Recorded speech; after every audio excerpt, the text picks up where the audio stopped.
Bonjour et bienvenue, voici notre tour d'horizon économique, géopolitique, sanitaire et boursier. Nous sommes le mercredi 21 juillet et pour comprendre comment tourne la planète finance, c'est sur la bourse au quotidien et nulle part ailleurs.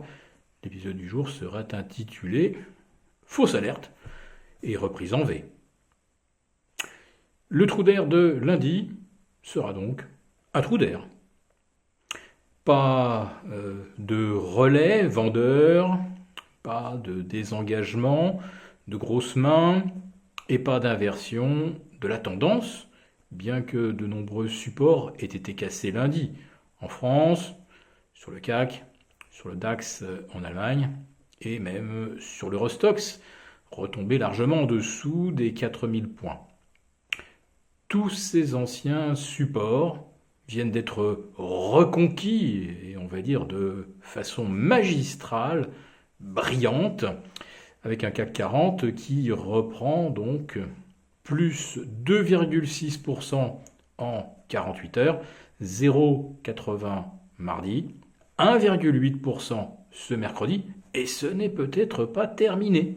En tout cas, nous avons un CAC 40 au-delà des 6460, un Eurostoxx au-delà des 4020, et les indices US n'ont pas cassé leur tendance haussière lundi.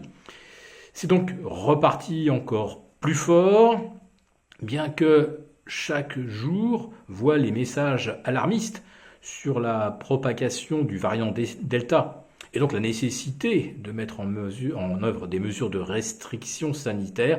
Ça se multiplie, mais c'est complètement éclipsé par les bons résultats qui tombent jour après jour, de telle sorte que d'après les dernières données définitives, qui fait la synthèse donc de tous les résultats anticipés, on pourrait avoir non plus 65% de progression des bénéfices au T2 2021 par rapport au T2 2020, mais avoir carrément 75% de rebond des résultats aux États-Unis pour les valeurs du S&P 500, et on pourrait même dépasser les 115% pour les valeurs composant l'Eurostoxx 600.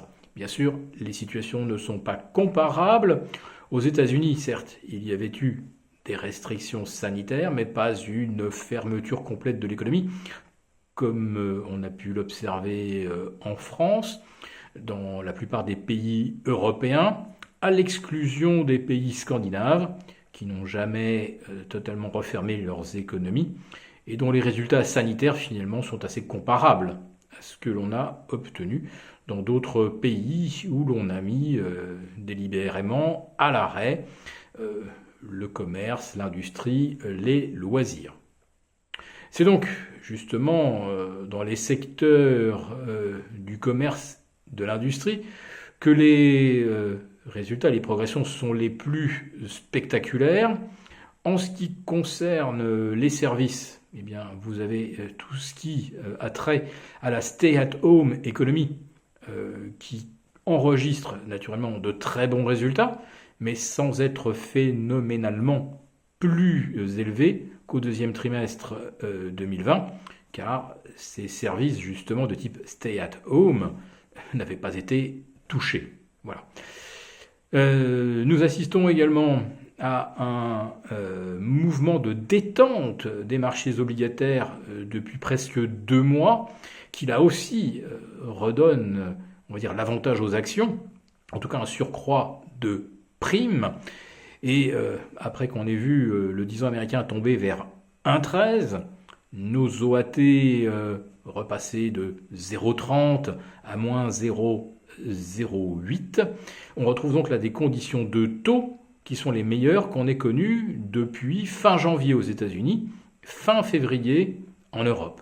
Autrement dit, là aussi, d'un point de vue technique, ça passe littéralement au vert. La seule chose qui pour l'instant reste à l'orange, voire au rouge, c'est la pandémie. Mais la pandémie ne pèse rien en comparaison des liquidités injectées par les banques centrales, et on attendra demain avec la conférence de Christine Lagarde, la confirmation que la BCE va bien poursuivre et accélérer ses injections dans un contexte d'objectifs d'inflation désormais symétriques, ce qui signifie qu'en fait la BCE appréciera désormais le risque inflationniste par rapport à des données moyennes sur plusieurs mois ou plusieurs trimestres concernant l'inflation. Alors peut-être qu'elle finira par la constater, mais ce ne sera pas sur le franchissement de la barre des 2% d'inflation, ce qui laisse donc à la BCE une marge de manœuvre de plusieurs trimestres avant d'être contrainte peut-être de remonter les taux. Donc voilà, nouvelle promesse d'argent gratuit, très probable, on espère ce discours donc demain, et si Madame Lagarde délivre bien ce que les marchés attendent, eh bien le CAC 40 pourrait se retrouver à tester prochainement les 6005. Et ça c'est un seuil crucial, puisque c'est l'oblique unissant les 3 précédents sommets depuis le 17 juin dernier. Voilà.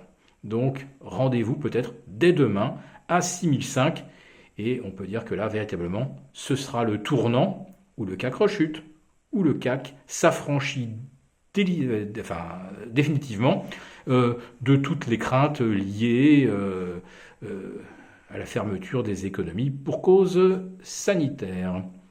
Ne manquez pas demain notre rendez-vous et notre live de 11h30.